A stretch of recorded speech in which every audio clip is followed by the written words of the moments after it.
저는 성경을 읽고 볼 때마다 좀 이런 엉뚱한 상상과 부러움을 갖곤 합니다. 어떤 엉뚱한 상상과 부러움인가 하면은 예수님 당시에 예수님과 동시대에 살았던 사람들은 참 좋았겠다라는 생각과 부러움이 있는 거예요. 그렇지 않습니까? 그 최고의 하나님의 아들이라고 일컫는 그 예수님의 얼굴을 직접 볼 수 있었고, 또 그 따스한 음성도 들을 수 있었고, 요즘에 일어나기 힘든 그 놀라운 기적과 이적이 내 눈앞에서 예수님으로 말미암아 일어나는 그 현장에 함께 있었던 이들 부럽지 않아요? 너무 놀라울 것 같아요. 특별히 저는 좀 설교를 하는 목사여서 그런지 그 가운데에도 최고의 설교자라고 할 수 있는 그 예수님의 설교를 얼마든지 마음껏 설교의 현장에 뛰어나가 들을 수 있었던 그 시대의 성도들은 참 좋았겠다라는 생각과 부러움이 성경을 볼 때마다 자주 떠오르곤 합니다. 그런데 참 재밌는 것은요, 그런 상상과 함께 이런 엉뚱한 생각들의 나래를 자꾸 펼치는 거예요. 예수님이 설교하기 위해서 어느 장소에 딱 머무르시면 성경을 보니까 수많은 사람들이 막 모여들었잖아요. 가득 모여들었잖아요. 그리고 예수님이 막 설교를 듣기 위해서 막 이렇게 긴장된 모습으로 설레는 모습으로 앉아있는 그 성도들의 모습, 또 말씀을 들을 때마다 연신 고개를 끄덕이며 아멘으로 하다하고 때로는 눈물도 흘리고 회개의 역사도 일어나고 변화의 역사도 일어나고 또 구원의 역사가 일어나는 그 현장에 대한 상상들을 늘 성경에서 예수님이 설교를 하시는 말씀을 접할 때마다 떠올리곤 합니다. 그런데 참 흥미로운 것은 계속해서 마태가 들려주는 그분의 이야기를 통해서 예수님의 사역의 현장을 같이 추적을 하다 보니까 제가 상상 속에서 펼치던 그런 일들이 예수님의 설교 현장에서 항상 나타났던 것은 아니라는 것을 깨닫게 됩니다. 최고의 설교자, 하나님의 아들이 전하는 그 말씀에 모여드는 이들이 다 은혜를 받고 변화를 받고 구원의 역사를 경험했던 것은 아니라는 거죠. 왜냐하면 예수님의 설교의 현장을 가만히 들여다보니까 말씀을 듣기 위한 목적이 아니라 저마다 다른 목적과 의도로 그 설교의 현장에 모여든 이들이 제법 많았었어요.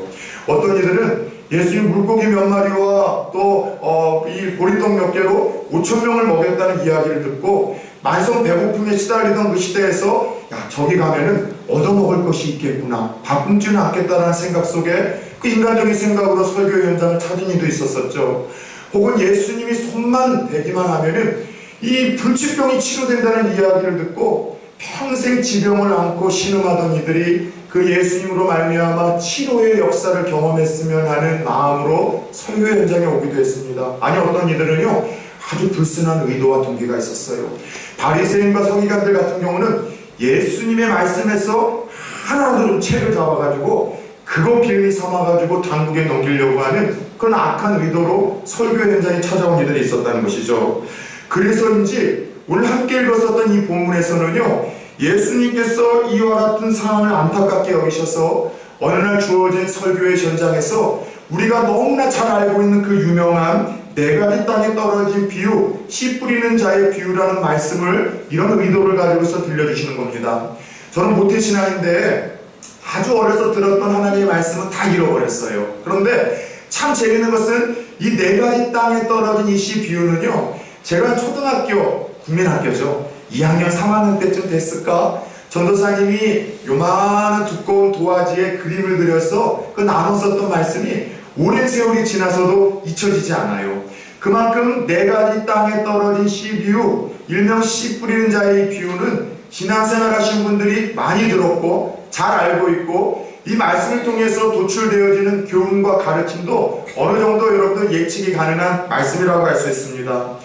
그래도 혹시 또 신앙생활이 처음이신 분들과 잊혀버려진 분들을 위해서 제가 좀 설명을 하겠습니다. 자, 예수님이 이런 설교를 하셨어요. 어느 농부가 아침 일찍 씨를 뿌리러 나갔습니다. 그리고 씨를 이제 흩어 뿌리는 거예요. 이스라엘과 같은 팔레스타인 지역은요, 워낙 이제 건조하고 메마르다 보니까 우리나라는 봄에 땅을 갈아엎은 후에 씨를 뿌리고 흙을 덮어주는데 이스라엘은 먼저 씨를 뿌린 다음에 땅을 엎어주는 농사법을 썼었어요. 그러다 보니 이 농부가 씨를 막 뿌렸는데 문제는 이 씨들이 오늘 말씀을 보니까 길가바새, 또 하나는 돌바새, 또 하나는 가시바새, 그리고 마지막에는 좋은 밭에 각각 그 씨들이 떨어졌다는 거예요. 그런데 길가에 떨어진 이 씨는요, 얼마 가지 못해서 새들이 날라와서 냉큼 그 씨를 여러분들 삼켜버립니다. 빼앗겨버리죠. 그리고 흙이 얇은 바위 위에 돌밭에 떨어진 그 씨는요, 처음에는 싹이 좀 나는 듯 하다가 뿌리를 내릴 수 없다 보니까 이 해가 떴을 때 말라 죽었다는 거예요. 가시 덤불에 뿌려진 씨앗은 싹도 나고 이 바위 위에 뿌려졌었던 씨앗과는 달리 조금 자라기도 했는데, 문제는 뭐냐? 열매를 맺지 못하고 그냥 그렇게 머물고 말았다는 것이죠. 그리고 끝으로 좋은 밭에 뿌려진 그 씨는요, 이 농부의 기대처럼 100배, 60배, 30배라는 놀랍고 풍성한 열매를 맺었다는 이 이야기를 예수님이 모여든 그들을 향해서 오늘 특별한 설교의 현장에서 말씀을 전해주셨던 거예요.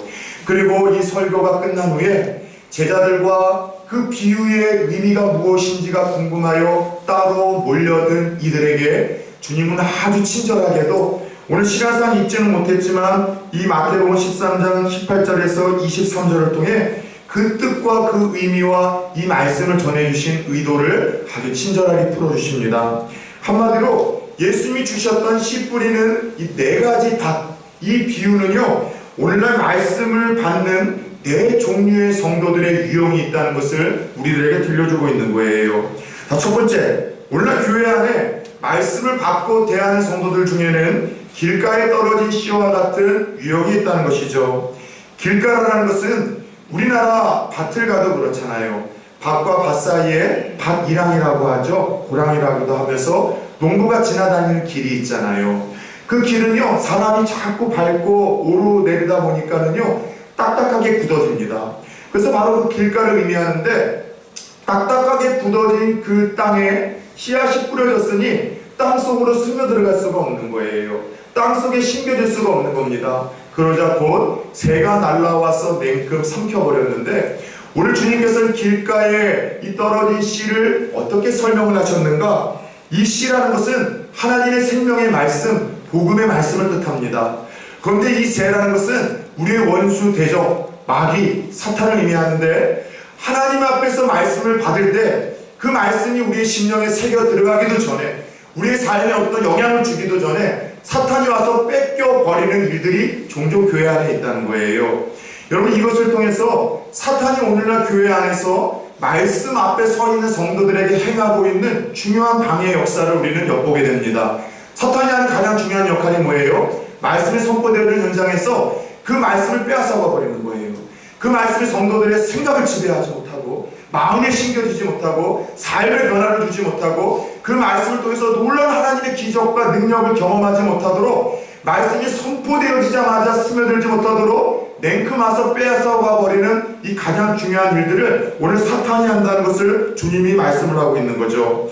중요한 것은 마찬가지로 길가와 같은 이 마음은 말씀이 심겨지지 않는 굳어진 마음, 딱딱한 마음인데 오늘날 성도들 중에 여지없이 있다는 것이죠. 여러분, 저는 생각을 좀 해봤어요. 오늘날 성도님들 중에 이 말씀을 쉽게 마귀에게 빼앗겨서 심겨지지도 않고 영향을 받을 수도 없는 이들이 누가 있을까? 이 시대 길가의 돌밭과 같은 마음은 어떤 유형일까 생각을 하다가 그동안 사역을 하면서 첫 번째, 말씀을 부정적으로 받는 이들이 길가의 밭과 같은 성도들이 될 수 있겠다는 생각을 가졌어요. 말씀을 들을 때마다 부정적으로 반응하시는 분들이 있어요. 그게 말이 돼? 상식적으로 그게 가능해? 아이고, 다 뻥이야. 거짓말, 불화삼삼, 공갈, 사기. 그래서 말씀에 대해서 계속해서 부정적인 거예요. 믿을 수 없어. 안 돼. 부정적으로 계속해서 대하는 사람들은 그 말씀이 그 심령 안에 새겨들지 못하는 거예요. 또 하나는 말씀에 대한 무관심이 말씀이 선포되어지는 그 즉시 그 심령에서 사탄에 의해서 뺏기게 된다는 것을 깨닫게 됩니다. 말씀에 대해서 관심이 없는 이들이 있어요. 그래서 성경을 읽지도 않아요. 듣지도 않아요. 하나님의 말씀에 대하여 접촉할 수 있는 기회조차 갖지 못하는 이들이 있죠. 그리고 더 나아가 말씀이 들려지는 현장에서 말씀에 무관심한 거예요. 귀가 있어서 히얼링은 돼요. 귀가 여러분 장애가 없으니까 듣기는 들리는데 리스닝이 안 되는 거예요. 그 말씀이 여러분들 제대로 집중해서 들려지질 않는 거예요. 그래서 특별히 저는 그런 생각을 했어요. 이 말씀에 집중하지 못해서 쉽게 뺏기는 분들 중에 한 분의 특징이 뭐냐면 예배 때 말씀 때 잠을 잘 주무셔요.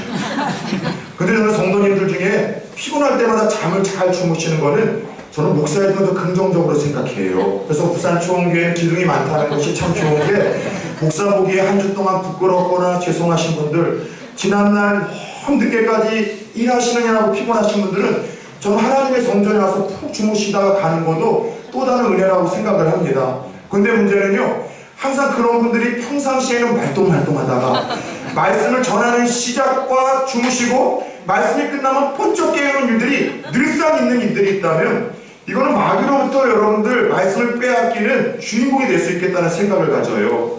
너무 피곤하다 보면 줄 수 있죠. 또 목사가 여러분 말씀을 잘 준비하지 못해서 성도들 조르는 거에 대해서 책임도 가질 수 있습니다. 어느 목사님이 그러셨대요. 이 말씀을 전하는데 앞에 성도님이 저 뒤도 아니고 앞에서 계속 주무시더라는 거예요. 자꾸 신경이 쓰이죠. 저도 그래요. 이렇게 예배를 인도할 때 성도님들 얼굴이 다 보이고 영성이 읽히잖아요. 예, 어떤 분들은 찬양 하나의 믿음을 담아서 고백을 하는데 어떤 분들은 그냥 찬양할 때도 야해요. 근데 그런 분들 일부러 이제 제가 눈을 안 마주쳐요. 왜냐하면 제가 은혜가 반감이 되니까. 찬양 한 절에도 열심히 하나님 앞에 나아가고 기도할 때도 온 마음을 가지고 하나님께 나아가는 분들과 아이 컨택을 해야 저도 은혜가 되고 마음이 딱딱해지지 않잖아요. 근데 여러분들 막 주무시다 보니까 앞에서 이게 목사님이 부담이 돼서 옆에 분에게 이야기를 했대요. 집사님, 옆에 있는 집사님 좀 깨우라고. 그 집사님이 그러시대요. 지가 재워놓고서 누구 보고 깨우라고 하냐고. 네, 목사가 여러분 재우는 거에 대해서 얼마만큼의 책임이 있다고 확신을 합니다. 그러나 오늘 말씀을 보니까 말씀에 대한 이 무관심, 사탄이 말씀이 이 심령에 들어가지 못하도록 역사함으로 말미암아 말씀을 듣지 못하게 함으로 인해서 길가와 같은 성도들이 하나님의 예배의 자리에서 말씀 앞에서 얼마든지 있을 수 있다는 거예요. 듣지 못하도록 끊임없이 옆에 사람이 자꾸 방해를 하는 거예요. 옆에 사람하고 대화를 하는 거예요. 신경을 쓰는 거예요. 한두 번이면은 그것이 그럴 수 있지만 계속해서 말씀이 전해지는 시간마다 그렇게 된다면 10중 8구 이것은요, 악한 영들과의 영적인 여러분 싸움이라는 사실을 깨닫기를 축원합니다. 따라서 하나님, 내게 굳어진 이 마음에 말씀이 들려져도 이 말씀이 내 안에 자리 잡기 전에 빼앗길 때가 많은데 내게 부드러운 마음을 주옵소서. 주 하나님, 내게 가난한 심령을 주옵소서. 그래야 말씀에 집중하게 되고요, 말씀 앞에 겸손히 우리가 사모하는 마음으로 나아가게 되더라는 것이죠. 성도님들 보면은 그럴 때가 있어요. 말씀이 내가 좀 평안하고 내가 좀 잘 나갈 때는 잘 안 들려요. 그래서 말씀을 전해줘도 니는 얘기하라, 나는 내 삶으로 살겠다고 그렇게 반응하시던 분의 삶에 뜻하지 않은 실패가 찾아올 때가 있잖아요. 질병이 찾아올 때 있잖아요. 그래서 병원에 신방을 가서 혹은 그분이 상처를 입었을 때 가정에 가서 말씀 한 절을 전해주면 짧게 전해 그 말씀 한 절로 인하여 그분이 회복이 되고 살아나고 소망을 잇는 일들이 얼마나 많은지 몰라요. 무슨 차일까요? 가난한 심령 때문에 그런 거예요. 가난한 심령 속에서 들려주는 그 말씀에 집중하다 보니 그 강박했을 때 심겨지지 않았던 말씀이 짧은 시간에 단 한 절이라 할지라도 심령에 깊게 새겨져서 그 영혼을 살려내고 치료내고 주 안에서 자라게 하시는 놀라운 기적의 주인공이 되게 하시더라는 것이죠. 사랑하는 여러분, 하나님의 말씀에 집중하는 자세와 그 말씀을 대하는 부정적인 자세를 뽑아내시고 말씀에서 내게 주는 진리가 무엇인가 히얼링이 아니라 듣고자 하는 리스닝의 자세를 취할 수 있는 성도님들 되어지길 축원합니다. 예전에도 이야기했잖아요. 성경 66권에 하나님이 주신 말씀들은 다 보화와 같습니다. 다 금이에요. 그런데 이 말씀들을 잘 이해하고 삶에 적용하기 위해서 이 목사들이 설교라는 이름으로 말씀을 좀 풀어주다 보니까 이 말씀에는요, 이 금이 아니라 돌이 들어갈 때가 많아요. 예? 말씀은 100% 금이지만 설교를 통해서 여러분 이 돌이 들어갈 때가 많아요. 그런데 여러분, 금이라는 것도 가치 있는 이유가 그거잖아요.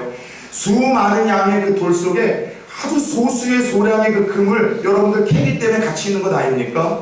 지혜로운 사람은 누구예요? 아무리 큰 돌덩이가 있어도 그 속에 있는 작은 그 금을 여러분 캐서 돌은 다 버리고 금을 가지고 가는 사람이 지혜로운 사람이듯 설교에서도 마찬가지예요. 목사가 설교를 할 때 여러분 집중하시고 여러분 긍정적인 마음으로 하나님이 내게 주신 말씀이 무엇인가를 귀 기울이십시오. 예화는 다 잊어버리셔도 돼요. 왜요? 그래야 제가 또 쓰고 또 쓰잖아요, 여러분. 목사가 여러분 어떻게 말이 씹혔는지, 그날 넥타이가 삐뚤어졌는지, 설교를 몇 분 했는지 다 잃어버려도 돼요. 그럼에도 불구하고 그 돌이 많은 설교 가운데 하나님이 담아주시는 그 금을 내 것으로 여러분 캐서 나아갈 수 있는 성도님들이 되어줄 수 있기를 예수 그리스도의 이름으로 축원합니다. 두 번째, 예수님의 말씀의 현장에 와 있었던 또 다른 유형의 사람들은 흙이 얇은 돌밭과 같은 유형의 성도들이 있다 말씀하십니다. 돌밭이란 씨앗이 깊게 뿌리낼 수 없도록 바위 위에 얇게 깔린 흙을 이야기합니다. 자, 돌밭에 떨어진 씨앗은 앞선 길밭과는 달리 그래도 싹이 났어요. 그런데 문제는 흙이 여러분들 이 깊지 않다 보니 뿌리를 내리지 못하고 곧 말라 죽었는데, 여러분 이런 이들은 어떤 유형이냐고 주님이 설명을 하셨는가 하면 말씀을 들을 때 기쁨으로 받는 사람들이 있다는 거예요. 그런데 말씀으로 인해서 환난과 핍박이 주어지면 넘어지는 사람들이 있고 신앙을 포기하는 사람들이 있는데, 그런 유형의 성도들이 바로 이 돌밭 위에 뿌려진 씨와 같은 성도들이라 이야기를 합니다. 예, 실제로 그래요. 그 말씀을 전하면은요, 잘 받는 분들이 있어요. 아멘. 고개도 끄덕이고 또 긍정적인 리액션도 또 보이시고 또 때는 울기도 하시고 같이 웃어주시는 분들이 있죠. 아, 말씀 재밌다. 그런 의미가 있구나. 아, 그래. 이렇게는 공감하셔요. 그런데 문제는 뭐냐면 그 말씀을 따르는 그 삶이 내게 무언가 조금 불리해지거나 그 말씀을 순종하는 그 삶이 내게 불편함을 요구할 때에는 여러분 그 말씀을 무시하고 내가 살아가던 방식대로 살아가는 유형의 성도들이 얼마든지 있을 수 있다는 것이죠. 예수 믿으면 복 받는다는 이야기 들었어요.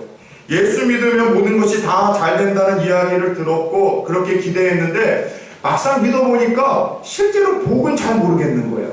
막상 믿어보니까 뭐가 잘 되는지 실제로는 별 볼 일 없다는 생각만 들게 되고 오히려 믿으면 믿을수록 자꾸 강요하는 게 많아요. 헌금 내라, 11조 내라, 봉사해라, 말씀 생활해라. 자꾸 강요해서 편하게 살던 내 삶을 자꾸 불편하게 만드는 것 같고 뭔가 말씀대로 살아가는 것이 세상에서 지혜롭지 못하고 멍청한 삶 같아서 자꾸 손해보고 말씀이 나에게 피해를 준다는 생각에 말씀을 들을 때는 공감도 되고 웃기도 하고 울기도 하고 아멘으로 반응하지만 말씀대로 실천하는 데서 그 말씀이 불리함과 불편함을 주면 언제든지 그 말씀과는 무관한 삶을 살아가는 이가 바로 흙이 얕은 돌밭에 떨어진 씨의 성도들이라고 합니다. 이들의 특징이 있어요. 반응도 잘하지만 불편하고 불리하면 포기도 잘해요. 은혜도 잘 받지만 신앙생활 조금 하고 불편하고 여러분 내가 조금 불리해지면 포기도 잘합니다. 감정에 따라 신앙과 믿음이 영향을 받아요. 그분의 태도와 자세는 항상 기분과 감정입니다. 성도에게 있어서 태도와 자세는 신앙과 믿음과 인격이 되어야 될 줄 믿습니다. 따라서 돌밭과 같이 말씀을 들을 때는 은혜도 있고 좋다라고 웃고 울고 반응을 하지만 말씀을 순종하는 삶에서 불리하고 불편할 때 말씀을 저버리는 그런 돌밭이 옥토로 바뀌기 위해서는요, 이 신앙이 무엇인지를 다시 한번 바르게 이해하는 것이 첫 번째 중요합니다. 신앙이라는 것은 예수 믿을 때 믿지 않는 사람들은 죽었다 깨어나도 경험할 수 없는 특별한 은혜가 있어요. 어제 우리 세 가족과 함께 이야기 나눴는데 그 이야기를 하더라고요. 예수 믿으면 똑같이 어려움도 있고 실패도 있고 아픔도 있지만 그러나 무언가 기댈 여러분 언덕이 있다는 거예요. 붙들 수 있는 소망이 있다는 거예요. 그렇죠. 오늘은 여러분 절망이더라도 내일은 하나님의 은혜로 반전이 일어날 수 있다는 소망을 가지고 살아내게끔 만드는 것이 예수 믿는 자들에게 주시는 은혜와 축복 중에 하나 아니겠습니까? 예수 믿고 하나님의 은혜로 자녀 잘된 경우 많아요. 사업이 성공한 경우 많죠. 그래서 그런 이들이 때때로 간증이라는 이름으로 은혜를 나누기도 하잖아요. 그러나 여러분 예수를 믿고서 주님의 뜻대로 살아가는 길은 주님께서 말씀하셨던 것처럼 좋은 길이에요. 주님께서는 십자가를 지고 가는 길이래요. 십자가의 그 의미가 어떤 것인지 누구보다도 잘 아셨던 주님이 나를 쫓아오는 길이 십자가의 길이라고 한다면 우리가 생각하는 것처럼 꽃밭을 거니는 길은 아니라는 거죠. 그런데 그거 아세요? 좁은 길이고 십자가를 지는 부담도 있지만 주님과 동행할 때 그 길은 기쁨이 있고 즐거움이 있고 세상이 줄 수 없는 특별한 은혜가 있고 우리에게 영원한 생명이 주어진다는 사실을 깨닫기를 축원합니다. 따라서 말씀을 통해서 하나님 내게 은혜를 주세요. 나를 공감을 불러일으켜요. 고개를 끄덕이고 아멘으로 화답을 했습니까? 그 그 말씀대로 세상에서 들고 나아갈 때 그 말씀이 여러분을 불편하게 만들 겁니다. 불리하게 만들 겁니다. 그럴 때 여러분 어떻게 선택하시겠습니까? 좁은 길 십자가를 지고 감으로 말미암아 말씀을 통해서 하나님 약속하신 놀라운 은혜와 축복의 주인공들이 되어지기를 예수의 이름으로 축원합니다. 세 번째 설교의 현장에 모여들었던 또 다른 유형들은 가시떨기에 떨어진 씨를 주님께서 말씀을 하십니다. 자, 이들은 앞선 길가 또 돌밭 위와는 달리 조금 자라요. 처음에는 싹도 나고 말씀을 잘 받아들여서 잘 자라는데 문제는 뭐냐? 결정적으로 열매를 맺지 못한다는 거예요. 오늘 주님께서는 싹도 나고 자라기도 하는데 열매를 맺지 못하게 만드는 삶의 가시가 있는 성도들이 있는데 이들은 어떤 이들이냐? 따라서 해봅시다. 세상의 염려, 재물의 유혹, 이런 삶의 가시를 안고 있을 때 성도들이 믿음이 자라는 듯 하지만 열매를 맺을 수 없다라는 그런 말씀을 들려주십니다. 무엇을 먹을까? 무엇을 마실까? 무엇을 입을까? 이 세상적인 염려에 꽉 사로잡혀 있는 이들은요, 주님의 말씀처럼 어느 결정적인 순간에서 주님이 약속하신 그 열매를 맺지 못하고 그 발목이 잡혀서 그렇게 주저하는 일들이 많아요. 예수 믿는 거 참 좋았고 신앙생활하는 것도 좋은 것도 하는데 먹고 사는 문제 때문에 무엇을 먹을까, 무엇을 마실까, 무엇을 입을까라는 문제 때문에 발목이 잡혀서 어느 한계에서 한 발만 더 딛고 나아가면은 주님이 신앙 안에서 약속하신 놀라운 은혜와 축복의 주인공이 될 수 있는데 항상 거기서 딱 머물고 발목이 잡히는 거예요. 그 세상의 염려 때문에 삶의 열매를 맺지 못한다는 가시가 되고 있다고 말씀을 하십니다. 또 하나는 더 큰 삶의 열매를 말씀을 통해서 맺지 못하게 하는 걸림돌이 있는데 따라서 해봅시다. 재물의 유혹. 재물의 유혹이 말씀을 통해서 우리에게 삶의 열매와 놀라운 것을 주시는 일에 있어서 항상 여러분 걸림돌이 되고 있다는 거예요. 떠오르는 인물들이 있지 않습니까? 가룟 유다. 주님의 12 제자로 선택을 받았고 주님의 놀라운 이적과 은혜의 주인공으로 함께했지만 그는 결국 그 재물의 유혹에 여러분들 빠져서 결국 주님을 버리는 불행의 주인공이 됩니다. 잘 따랐지만 물질 앞에서 무너졌어요. 예수님 앞에 영생의 문제를 가지고 거룩한 호기심의 질문을 던졌었던 부자 청년 기억하십니까? 하나님 나라도 가고 싶었었고 하나님 뜻도 이루고 싶어서 어떻게 하면 영생을 받을 수 있냐라는 질문에 예수님이 던져주신 질문은 모두에게 던져주신 보편적인 답은 아니에요. 그런데 그 청년에게는 구원을 받고 하나님 안에서 약속하신 충분한 그 축복의 주인공이 되기 위해서는 물질이 걸림돌이 된다는 걸 알고 내게 있는 물질을 팔고 나를 따르라고 했을 때 안타깝게도 그는 근심하고 고민하고 그 물질 앞에서 예수님에게 등을 돌리는 비운의 주인공이 되고 맙니다. 여러분 신앙생활을 하며 말씀을 듣고 주님을 사랑하는 이들이 있어요. 믿음이 잘 자라요. 그런데 문제는 어느 한순간에는 주님만큼 사랑하는 또 다른 것이 그들의 신앙의 발목을 붙들고 걸림돌이 된다는 것이에요. 이분들은 신앙 버리지 않습니다. 교회 웬만해서 안 떠나요. 예수 이름 부인하지 않습니다. 단지 자기가 섬기고 따르고 사랑하는 인생의 주인이 하나님과 예수님 외에 또 다른 것이 있을 뿐이에요. 예수님 말씀처럼 물질과 하나님을 겸하여 섬길 수 없다고 물질과 하나님은 너희의 두 주인이 될 수 있는데 너희는 어떤 길을 선택해야겠냐라는 말씀처럼 하나님도 주인인데 물질도 주인이에요. 그래서 그 물질을 통해서 여러분들 이 하나님 앞에 가지 못하는 경우가 있어요. 하나님도 주인이지만 내 자존심이 주인이에요. 자존심이 무너지면 하나님의 뜻이고 하나님이고 신앙이고 다 내려버립니다. 내게 있는 이성, 내 이성 때문에 여러분들 이 하나님을 버리고 신앙을 버려요. 명예, 쾌락, 결국 이런 삶의 가시들이 내 믿음을 잘 자라게 하고 내가 하나님 앞에 이끄는 일에 있어서 어느 정도까지 나를 성숙하게 하지만 결국 여기서 우리를 걸림돌로 넘어지게 만드는 삶의 자체가 될 수 있다라고 말씀을 하십니다. 사랑하는 여러분, 여러분들에게서 인생의 주인은 누구입니까? 신앙이 잘하고 성숙하고 하나님도 사랑하고 예수님도 사랑하는데 마음 깊은 곳에 하나님과 예수님이 주인 외에 또 다른 여러분의 인생의 주인은 누구입니까? 그것을 넘어서야지만 여러분의 삶에 하나님이 주고 하셨던 진정한 은혜와 축복과 말씀으로 인한 열매가 맺어진다는 사실을 부담스러운 이 진실 앞에 주님의 비유를 통해서 여러분 서볼 수 있기를 축원합니다. 그토록 좋은 땅에 떨어진 씨앗이 있다라고 주님은 말씀하십니다.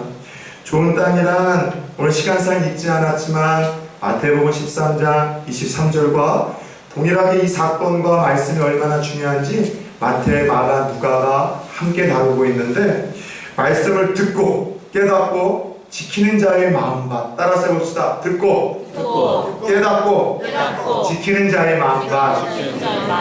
예, 말씀을 겸허하게 집중해서 듣고, 그리고 그 말씀 앞에서 불편하고 불리해도 그 말씀대로 지키려고 하는 자, 그리고 그렇게 살지 못했을 때 그 말씀에 찔림을 받는 자, 바로 그 마음밭이 좋은 마음밭이라는 거예요. 여러분, 우리는 이 좋은 땅의 비유를 통해서 우리가 하나님의 말씀을 받아야 되는, 들어야 되는 진정한 동기가 무엇인지를 발견하게 됩니다. 여러분, 왜 말씀을 듣습니까? 왜 성경을 읽습니까? 왜 하루하루를 시작하기 전에 큐티를 합니까? 왜 교회에 와서는 헌금 내고 찬양하고 기도하고 가면 되지? 꼭 이 지긋지긋한 설교 시간을 꼭 통해서 이 말씀을 듣습니까? 말씀을 여러분 듣는 이유는 다른 것 아니에요. 말씀을 듣고 깨닫고 지키기 위해서입니다. 이 목적 외에는 다른 이유 없어요. 오늘 주님이 말씀하셨어요. 말씀을 듣고 들어야 돼요. 그래서 들으면은요, 살아있는 심령에는 하나님이 찔림을 주세요. 여러분, 말씀을 들을 때마다 찔림이 있습니까? 내가 살아있다는 증거요, 하나님이 나에게 사랑하셔서 기회를 주신다는 증거로 해석하시기를 축원합니다. 말씀을 듣는데도 아무런 찔림이 없다면, 아무런 불편함이 없다면 두 가지 중에 하나예요. 내가 하나님의 사람이 아니거나 하나님의 사람이라 할지라도 내가 통증을 느끼지 못할 만큼 내가 상당히 심각하게 병든 여러분 상태라는 것이죠. 그러나 적어도 말씀을 들을 때마다 불편하고 찔리고 있다면 여러분이 살아있다는 증거입니다. 하나님이 여러분들에게 기회를 주시고 있다는 증거입니다. 그래서 제가 여러 번 우리 청년들에게 그런 이야기를 많이 나눴어요. 예전에 말씀의 은혜를 받는다는 것은 니들 생각하는 것이 말씀과 똑같은 이야기를 해서 공감을 할 때 그때 받는 것은 진짜 은혜가 아니다. 니들에게 조금 위로하고 격려해서 뭔가 살심을 주는 거, 그것도 위로라고 할 수 있고 은혜라고 할 수 있지만 진짜 은혜는 아니다. 말씀을 들을 때 하나님 주시는 최고의 은혜는 찔림의 은혜라는 거예요. 찔리는 것이에요. 그리고 더 나아가 찔릴 때 내가 어떻게 반응하냐에 따라서 그 말씀이 그에게 진짜 은혜가 되고 유익이 되고 축복이 되는지 여러분 시금석이 된다는 것이죠. 기억하십니까? 초대교회에 예수님이 승천하시고 나서 사도들이 열심히 복음을 전하기 시작했습니다. 그들이 전했던 복음의 내용은 똑같았어요. 예수 그리스도가 약속되신 그 메시아입니다. 예수님이 우리를 위해서 죽으셨습니다. 그분이 부활을 하셨습니다. 그런데 이 사도행전을 보면은 스데반 집사가 그 복음의 말씀을 전했을 때 사람들이 듣고 막 찔렸어요. 우리가 어찌하면 좋을까, 어찌할까. 근데 똑같은 그 설교의 내용을 베드로도 똑같이 전했는데 역시 그 말씀을 듣고 수많은 사람들이 찔렸어요. 근데 참 재밌는 것은 스데반 집사가 전했었던 그 설교의 내용을 듣고서 사람들은 마음이 찔렸지만 그 찔림을 가지고 어느 방향으로 걸어갔느냐? 듣기 싫다. 그만둬라. 그래서 결국 스데반 집사에게 돌을 쳐가지고서요, 그 말씀 내게 들리기 싫다, 듣기 싫다, 찔린다, 불편하다, 시끄럽다라고 돌로 쳐서 스데반 집사를 죽이고 말았습니다. 그러나 똑같은 설교 똑같은 내용에서 베드로의 말씀을 들은 사람들은 찔림이 있을 때 어떤 길을 선택했습니까? 그러면 우리가 어찌하면 좋을까? 그리고 하나님께서 베드로에게 주신 말씀처럼 너희가 회개하고 돌이켜 성령의 세례를 받으라 이야기를 하셨고, 그날 그렇게 마음을 돌이키고 찔림 속에 회개하고 말씀을 지키며 순종하며 나아갔던 이들에게는 방언과 기적과 구원의 역사가 일어났음을 우리는 보게 되더라는 것이죠. 사랑하는 여러분, 어떤 게 은혜입니까? 여러분이 생각하고 있는 것들에 대해서 같은 이야기를 들려줘서 공감이 될 때 여러분 은혜를 받습니까? 내 삶이 너무 힘들고 어려운데 목사님 얘기를 들어보니까 조금 힘이 나고 소망이 나서 반짝하는 것이 은혜입니까? 내가 몰랐던 하나님의 뜻을 깨달았던 것이 은혜입니다. 예, 맞아요. 다 은혜예요. 그러나 진짜 말씀을 통해서 주시는 최고의 은혜는요, 또 우리 말씀을 통해서 최고의 여러분 은혜를 받는 수혜자들은요, 찔림을 받고 그 찔림을 통해서 돌이키고 지켜내는 자가 여러분 진짜 말씀의 은혜의 주인공이라는 사실을 깨닫기를 축원합니다. 여러분, 그렇다면 한번 물어봅시다. 오늘날 왜 많은 성도들이 꾸준히 이런 말씀의 은혜를 경험하고 성경을 읽고 또 말씀을 배워도 왜 쉽게 변화되지 않는 것일까요? 디모데후서 3장 17절에서는 모든 성경은 하나님의 감동으로 된 것으로 교훈과 책망과 바르게 함과 의로 교육하게 유익하니 이는 하나님의 사람으로 온전하게 하며, 온전하게 한다는 것은 예수 닮아가게끔 우리의 인격을 변화시킨다는 거예요. 더 나아가 선한 일을 행한 능력을 갖추게 하려 합니다. 세상에서 믿음으로 살아낼 수 있는 힘과 위로와 소망이 말씀 안에서 주어진다는 거예요. 그런데 하나님의 그 말씀의 열매가 우리의 삶에 맺어지고 있습니까? 말씀을 배울 때마다, 들을 때마다 계속해서 여러분 우리의 심령이 온전해서 예수님 닮아가고 있냐 여쭤보고 싶어요. 삶에서 여러분들 내가 예수 믿는 삶을 살 수 있는 그 선한 능력을 말씀을 통해서 끊임없이 공급받고 있습니까? 만약 받지 못하고 있다면 여러분 무엇이 문제일까요? 수많은 설교자들의 부족함도 문제이지만 오늘 예수님께서 들려주신 말씀을 통해서 불편한 진실 앞에 서자면 말씀을 받는 마음의 밭, 우리에게 상당한 문제가 있을 수 있다는 것이죠. 그렇죠. 똑같이 산에서 흐르는 맑은 시냇물을 마시고 양이나 염소나 소는 양질의 젖을 여러분들 짜냅니다. 그러나 뱀은요, 똑같은 물을 마셔도 여러분 도구 짜내더라는 것이죠. C.S. 루이스라는 당대의 유명한 변증학자, 또 그리고 신학자, 그리고 우리에게는 아주 나니아 연대기 같은 그 놀라운 이제 영화를 만들었던 원작자이죠. 그 C.S. 루이스라는 사람이 쓴 책 중에 아주 재밌는 책 하나가 있어요. 바로 악마의 편지라는 것입니다. 내용은 이런 거예요. 사탄의 왕이 자기 조카 어린 마귀에게 편지를 보내는 거예요. 그리고 그 편지에는 오늘날 이 사탄이 어떻게 하나님의 백성들을 무너뜨리고 죄짓게 만들고 그들의 발목을 붙드는지에 대한 전략이 구체적으로 소개가 됩니다. 그런 가운데 나온 한 이야기가 이런 이야기예요. 어떤 영국에 아주 존경을 받고 괜찮은 삶을 살았던 노신사가 이 시간이 있어서 도서관에 들어갔다가 책 한 권을 쥐고 읽게 된 거예요. 근데 공교롭게도 그 책이 기독교 관련 서적이었습니다. 책을 읽으면서 그는 관심 없던 영원한 세계에 대한 관심을 가졌었고, 지금까지 살아왔던 인생이 헛된 것이구나, 얼마 남지 않은 생애를 내가 정말 가치 있고 의미 있고 아름답게 살아야 되겠다, 더 나아가 내가 잘 믿어봐야 되겠다, 변화돼야 되겠다, 이런 감동과 도전이 주어진 거예요. 살아가면서 내가 잘못 살았구나, 앞으로 믿음을 가지고 살아야 되겠다, 바로 살아야 되겠다는 도전과 그 감동의 끈을 붙듦으로 인생의 대반전을 이뤄낸 이들이 얼마나 많습니까? 어마어마하게 힘이 준 기회이죠. 그런데 그 감동과 그 놀라운 생각 속에서 갑자기 이런 생각이 들더래요. 점심때가 다 됐는데 배가 고프다. 다른 거는 둘째치고 우선 밥이라도 먹고 다시 한번 생각하자. 밥을 먹었습니다. 다시 한번 오전에 느꼈었던 인생에 대해서, 영원한 삶에 대해서, 그리고 믿음에 대해서 고민을 하다가 갑자기 졸리더래요. 그리고 갑자기 또 해야 될 일들이 많이 생각이 나더래요. 그러면서 이 노신사는 다시 한번 도서관을 떠납니다. 그래, 내 인생 지금까지 살아왔는데 무슨 변화가 있겠느냐, 특별한 삶이 뭐냐, 이렇게 살다가 이렇게 죽는 거지.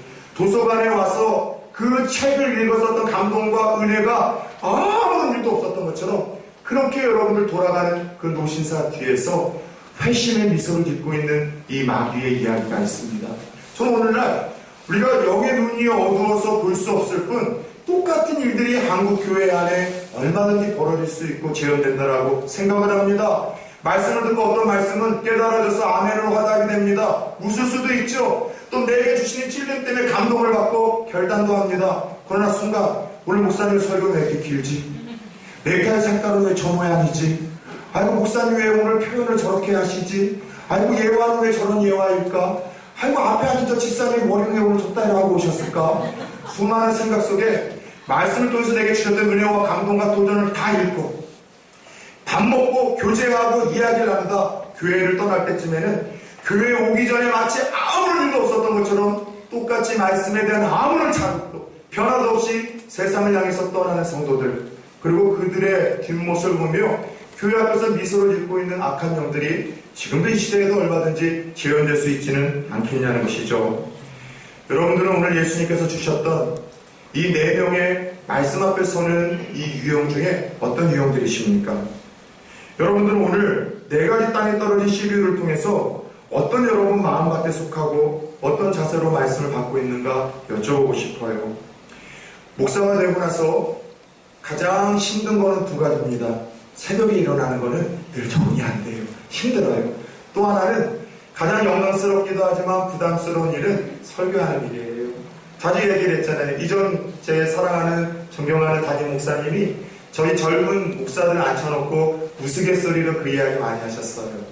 목사가 설교만 없으면 진짜 해볼만하다. 그 설교 때문에 엄청 힘들어. 잠도 못 자고 피곤하고 기도하고 말씀대로 살지 못하는 그 죄책감 때문에 몸부림쳐야 되고 설교만 없으면 괜찮은 직업인데 이게 평생 여러분 은퇴하셨던 수십 년을 목회했던 대형교회 성공한 나름 목회자에서 나온 솔직한 고백이에요.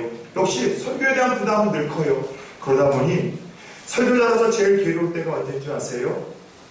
아주 유식하고 고상하고 있어 보이는 말로 설교에 죽 섰을 때입니다. 설교를 전했는데 성도님들에게 아무런 은혜와 감동과 도전을 주지 못하고 저는 스스로 제게도 만족이 안 될 때가 있어요. 그때는요, 하늘이 알고 땅이 알고 목사가 알고 성도들이 아니까 뒤에서 인사하며 여러분 보내는 게 얼마나 고통스러운지 몰라요. 막 찌꺼기라도 쏟고 싶어요. 그렇게 괴로워요. 그런데 여러분, 하나님께서 참 재미있는 경험들을 하게 하세요. 어떤 경험이냐? 어떤 날은 제가 예상했던 것 이상으로 놀라운 예화를 여러분에게 나누고 설교를 하다가 누군가 막 눈시울 씻는 것도 보고 막 이렇게 반응도 잘해주고 말도 씻기지 않고 설교를 잘해서 되게 뿌듯하게 강단을 내려갈 때가 있어요. 아, 오늘 설교 대박 쳤다. 아, 정말 설교 잘했다. 근데 참 재밌는 것은 그 주에 성도님들의 삶에 아무런 변화가 없어요. 아무런 변화가 없어요. 사랑에 대한 설교, 용서에 대한 설교를 해도 똑같이 또 미워하고 싸우는 일들, 섬김에 대한 설교, 기도에 대한 설교를 아멘하고 하다고 해도 똑같이 또 기도하지 않고 섬기지 않으려고 하는 모습들, 여러분 여지없이 일어나더라는 것이죠. 그런데 어떤 날은 아까 이야기한 대로 죽을 때가 있어요. 너무나 부끄러워. 너무나 싫은 거예요. 근데 참 재밌는 것은 그런 날 편지가 와요. 장문의 문자와 카톡이 와요. 목사님, 죽으려고 했는데 그 말씀 때문에 살아냈습니다. 적어도 여러분 이 글을 여러 번 받았어요. 근데 그때가 항상 제가 만족하지 못한 설교를 나눈 날, 목사님, 제가 오늘 죽으려고 했어요. 자살하려고 했어요. 그 말씀 때문에 한 번 더 주님께 베팅하기로 했습니다. 젊은 애들의 표현이니까. 목사님, 오늘부터 제가 교회 떠나려고 했습니다. 내가 신앙 포기하려고 했는데 오늘 그 말씀 때문에 하나님이 저를 붙들어 주셨습니다. 저를 치료해 주셨습니다. 이 간증이 들리는 거예요. 이래서 깨닫는 게 뭐냐? 아, 말씀은 여러분 성경에 기록한 대로 성령의 검이구나라는 걸 깨닫는 거예요. 목사의 검이 돼서 목사가 생각하는 의도대로 여러분 어떤 변화를 일으키는 것이 아니라 목사가 생각한 전혀 다른 의도대로 필요한 이에게 성령께서 역사하셔서 그 칼로 잘라내야 될 것들 잘라내게 하시고 수술해야 될 사람들 수술하게 하셔서 살려내시는 그 동로와 도구로 말씀을 쓰고 있다는 생각 속에 저를 겸허하게 만드시고 또 하나는 말씀을 전하는 자 못지않게 받는 자의 마음밭이 참 중요하다는 것을 깨닫게 하시는 거예요. 다시 한번 물어봅시다. 하나님 앞에 설 때마다 말씀을 읽고 설교를 들을 때마다 오늘 주님께서 이야기해 주신 4가지 밭 중에 저와 여러분 어디에 속합니까? 어떤 자세로 말씀을 받고 있습니까? 오늘 주님은 8절에서 이야기를 하십니다. 들을 귀 있는 자는 들을지어다. 하나님의 말씀 앞에 선 그 당시 예수님의 설교의 현장에서도 들을 수 있는 귀는 가진 이들은 몇 되지 않았다는 거예요. 저는 오늘 개인적으로 이 말씀을 통해서 첫 번째 교훈은 여러분 다 알고 있고 유추 가능한 이 교훈이에요. 좋은 밭이 되자는 겁니다. 근데 어렵죠? 힘들죠? 근데 제게 주신 또 하나의 교훈이 하나 있었어요. 그게 뭐냐면요, 하나님 말씀에 대한 씨에 대한 능력이에요. 하나님의 말씀 복음은 생명력이 있기에 반드시 준비된 좋은 마음밭에 뿌려진다는 거예요. 말씀을 뿌리다 보면은 길가밭도 있고 가시밭도 있고 돌밭도 있어서 다 죽는 걸 보면서 낙심을 뿌리는 자가 할 수 있는데 하지 말라는 거예요. 좋은 밭에 뿌려져서 잃어버린 씨앗들이 무색할 만큼 더 많은 열매를 맺는 역사가 하나님이 일하시는 방식이니 너희는 끊임없이 복음을 전하고 목회자는 바른 말씀을 전하려는 하나님의 감동을 받게 되었습니다. 왜냐하면 그런 낙심이 있거든요. 변화되지 않아요. 말씀을 전해도 달라지질 않는 거예요. 이전의 성도님들은 말씀을 듣고서 변화와 감동과 도전이 있는데 그러지 않는 모습을 보면서 설교가 무슨 유익이 있을까? 의미가 있을까? 회의의 목사가 빠질 때도 있는데 그렇지 않다는 거예요. 여러분 북한의 성도들 중에 한 정치 수용소에 여러분 25,000명이 지금 수용됐다고 합니다. 그 중에 여러분 탈옥한 한 분의 이야기를 들어보니 5,000명, 5분의 1이 여러분 크리스찬들이래요. 예수 믿는 것 때문에 정치 수용소에 끌려가는데 그 중에도 50%는요 어느 순간 여러분들 끌려나가서 다시 돌아오지를 못한대요. 아마도 순교로서 마무리를 한 것 같습니다. 저는 그 이야기를 들으면서 그런 생각을 했어요. 마음껏 우리처럼 설교도 들을 수 없고 성경 공부도 할 수 없고 읽을 수 있는 환경과 여건이 안 되는데 도대체 그들이 어떻게 복음을 듣고 말씀을 듣고 생명을 걸면서까지 신앙의 길, 순교의 길을 걸어갔을까 늘 궁금했는데 나중에 그 탈북하신 분들 또 그 탈북하신 분들의 이야기를 듣고 그렇게 복음이 전해진다는 거예요. 중국으로 장사하기 위해서 강을 건넜다가 거기서 선교사님이나 목사님을 만나서 그 변화를 받고 북한에 와서 그렇게 그 사역을 하다가 잡혀간다는 거예요. 더러는 남한에서 저 북으로 쏘아 올리는 그 기독교 방송, 라디오 방송 있잖아요. 저는 그걸 들으면서도 이 방송을 듣고 구원받을 사람이 있는가? 사실 그렇게 좀 회의적으로, 부정적으로 그 라디오 방송을 평가하던 목사입니다. 그런데 저 북한 땅에서는 그 남한에서 여러분들 전파로 보내는 그 새벽에 기독교 방송의 설교를 통해서 예수를 믿고 구원받고 그렇게 변화되는 이가 있다는 거예요. 이번 주 수요일날 말씀 나눴죠? 여러분 라합이라는 여인 기억하십니까? 여리고성을 처음 침범했을 때 여리고성을 여러분 점령할 수 있도록 도움을 준 여인이 라합이라는 여인입니다. 어떤 여인이에요? 이방인이에요. 이스라엘 사람 아니에요. 하나님 잘 모르는 여인이에요. 게다가 이 여인은요 마리조아 기센이라고 하는 원어를 보면 매춘녀, 창녀를 썼습니다. 그런데 그녀가 여러분 참 재밌는 것은요 여러분 히브리서 11장을 보면은 하나님 앞에서 믿음을 인정받은 큰 믿음의 사람들 16명이 기록되어 있는데 여호수아도 기록되지 않은 그 16명 중에 평생 여러분 신앙이 없었었던 이 창녀 라합이라는 여인이 그곳의 이름이 여러분 믿음의 사람으로서 기록이 되어 있어요. 아브라함이 아들을 바쳤던 것 같은 동일한 믿음의 사람으로 인정을 받고 있고요. 여러분 하나님 앞에서 그 믿음이 평가를 받고 있습니다. 참 재밌는 것은 저는 한번 고민을 했어요. 그녀가 어떻게 하나님을 알고 여러분 목숨을 걸고 신앙의 선택을 할 수 있었을까? 다른 게 아니라 여러분 여리고성에 들려왔던 말씀이 있어요. 이스라엘 백성들을 저 여호와라는 신이 애굽에서 건져냈고 40년 동안 지켜줬고 이 가나안 땅을 저들에게 주셨다는 그 이야기를 듣고 그 여리고성의 수많은 사람들이 그 말씀을 들었지만 다 여러분 잃어버리고 그 말씀에 아무런 반응도 열매도 맺지 못했지만 하나님 예비하신 그 좋은 땅 그 라합이라는 여인에게는 그 신이란 소문 그 여러분 최소한의 말씀이 들어가서 생명을 걸 만큼의 놀라운 열매를 맺힌 거예요. 여러분들 저희 교회에서는 제 설교가 홈페이지에 올라가게 됩니다. 우리 김동현 집사님, 김순희 집사님이 한 주 내내 이것 때문에 고생을 참 많이 하세요. 설교를 올리면서도 이 설교 누가 들을까 싶을 때쯤에 새 가족이 옵니다. 어떻게 저희 교회에 오셨어요? 설교 보고 왔다는 거예요. 이 설교가 누가 들을까? 이 생각을 할 쯤에 제게 메일이 와요. 지난 한 주에도 메일 하나가 왔습니다. 군대 장교로서 훈련을 하면서 요즘 예배 생활을 못하는 한 친구인데 목사님 유튜브를 통해서 말씀 들으면서 제가 좀 힘을 내고 있습니다. 소대원들에게 정말 믿음의 제가 소대장으로서 좀 본을 보이고 있습니다. 감사합니다. 하나님 주시는 감동이 있어요. 아하, 다 길가에 뿌려진 것처럼 빼앗기는 것 같고 돌짝에 뿌려진 것처럼 가시떨기에 뿌려진 것처럼 날 통해서 전해지는 하나님의 말씀이 아무런 영향력도 아무런 능력도 열매도 맺지 못하고 있다는 이 좌절감이 있을 때 하나님 들려주시면서 아니다, 좋은 땅이 있다. 그들 통해서 놀라운 하나님의 나라와 열매는 맺혀지고 있다는 거예요. 그리고 그 편지를 통해서 저는 목회자로서 아주 소박한 꿈을 꾸며 이제 강단에 좀 쓰려고요. 하나님, 우리 성도님들에게도 말씀을 통해서 열매 맺는 삶이 있게 하여 주옵소서. 누군가에게는 여지없이 말씀 앞에 설 때마다 길가밭이 보고 돌짝밭일 것이고 또 가시밭이겠지만 그 누군가에게는 하나님 좋은 밭이 되어져서 그의 삶의 풍성한 열매를 통하여 변화의 역사, 또 삶에 하나님 주신 기쁨의 역사, 하나님이 말씀대로 순종하며 나아가는 자에게 말씀대로 역사까지는 정말 생애의 역사와 복이 충만하게 하여 주시옵소서. 사랑하는 여러분, 가난한 심령으로 좋은 밭이 되어주십시오. 목사를 긍휼히 여기십시오. 그리고 기도해 주셔야 좋은 밭이 됩니다. 말씀을 통해서 하나님은 역사하고 열매를 맺다 보니 말씀을 전하는 목회자와의 관계를 끊임없이 불편하게 만드는 작업들을 펼쳐나갈 겁니다. 분별하십시오. 끝으로 사물과 같은 심령으로 말씀 앞에 서십시오. 주님, 말씀하옵소서. 주의 종이 듣겠사옵나이다.